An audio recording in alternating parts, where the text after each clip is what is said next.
स्वामी समर्थ गुरुवार व्रताची चमत्कारिक कथा, मुलीच्या लग्नाचा चमत्कार. शेवटी मिळालेला साक्षात वर. ठिकाण, नाशिकजवळचं एक गाव सिन्नर. व्यक्तीचं नाव, सरोजताई देशमुख, विधवा, 2 मुलींची आई. अवस्था, मोठी मुलगी श्रद्धा वयात आलेली, पण योग्य स्थळ मिळत नव्हतं.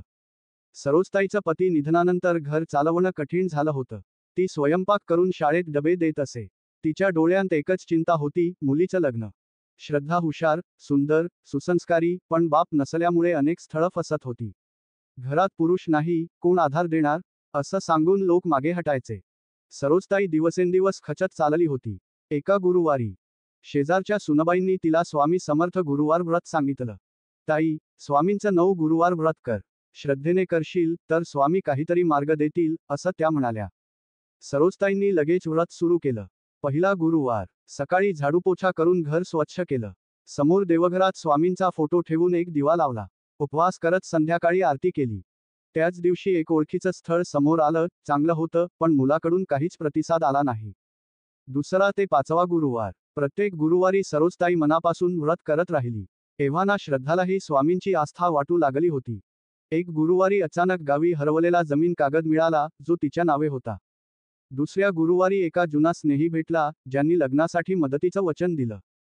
एक गुरुवारी स्वतः श्रद्धानं आईला म्हणालं, आई, तू काळजी करू नकोस. आपल्याला स्वामी आहेत. 7वा गुरुवार, त्या दिवशी आरती करत असताना घरात अचानक एक वयोवृद्ध व्यक्ती येतात. त्यांच्या हातात केशरी शाल. ते म्हणतात, आई, तू स्वामीवर विश्वास ठेव. वर तुझ्या दारात आहे, पण तू तो पाहत नाहीस. ते म्हणताच ते निघून जातात. सरोजताईंना क्षणभर वाटलं, हे स्वामींचेच रूप होतं का? 9वा गुरुवार, शेवटचा गुरुवार, सरोजताईंनी संपूर्ण उपवास केला. संध्याकाळी फुलांची आरती केली. त्या दिवशी संध्याकाळी फोन आला. ताई, आमच्या भावासाठी स्थळ पाहत आहोत. तुम्ही श्रद्धाविषयी माहिती पाठवा. एका आठवड्यात ते स्थळ घर पाहायला आलं. मुलगा समीर, एक इंजिनियर, मुंबईत चांगली नोकरी, आईवडील साधे. त्यांनी श्रद्धाला पाहिलं आणि लगेच पसंती दिली. त्यांच्या बोलण्याचं एक वाक्य मनाला भिडलं.